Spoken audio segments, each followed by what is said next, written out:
Ok bác, là pháo hoa căn bản đơn giản thôi. Đây, đồ chuẩn bị chịu thế này thôi.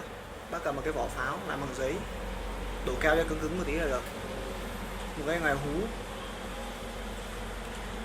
keo, thuốc dẫn và hạt star. Bác cần ít giấy để quấn ngoài. Căn bản làm thì không khó.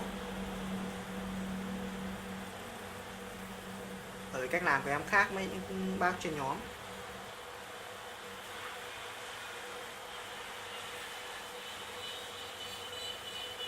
Những bác trên nhóm thì thường cắt bìa các tông để làm. Bìa các tông thì thường nó sẽ mỏng hơn giấy này và hút keo kém hơn. Nếu làm như này thì độ kín sẽ hơn bìa các tông một ít.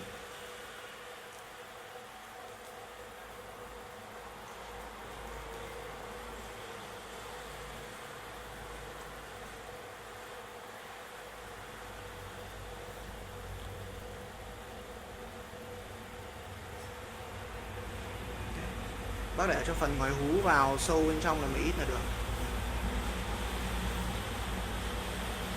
Sau đó đổ keo.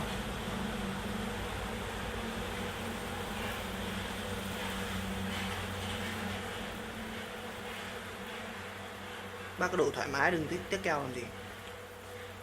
Quan trọng là cần nó kín.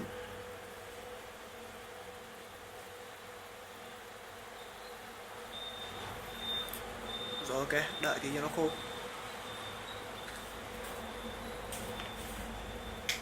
Đây là thuốc dẫn của em. Thuốc này thì nó cũng như thuốc 1K, 1C bình thường thôi, nhưng mà em cho thêm một tí AL vào cho nó sáng.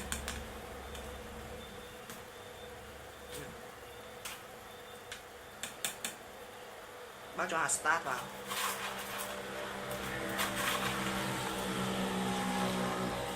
Thì loại bé này không cần đặt lỗ rỗng để cho thuốc làm gì. Bác cho trực tiếp vào thoải mái. Cho đầy khoảng 4/5 ống. Sau đó là cho thuốc dẫn.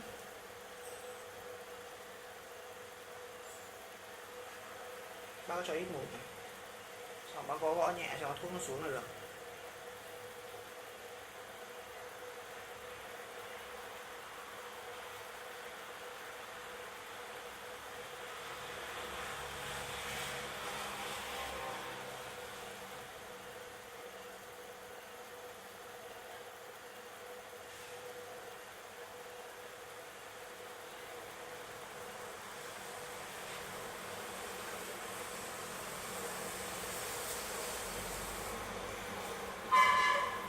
Bác cứ gõ đến khi nào gần đầy là ok.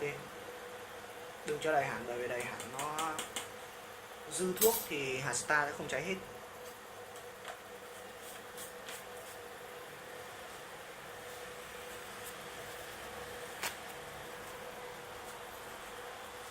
Đó, bác lấy thêm ít giấy này, bịt vào. Cái này thì không cần ấn chặt quá làm gì.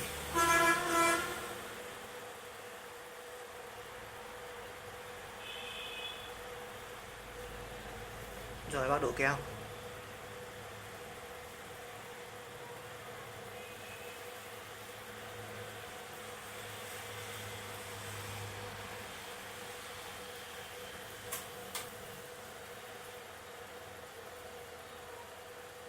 Đó, vậy cơ bản là xong một quả pháo hoa. Nếu bác có dây thì bác buộc dây, còn nếu không có thì thôi, không cần thiết.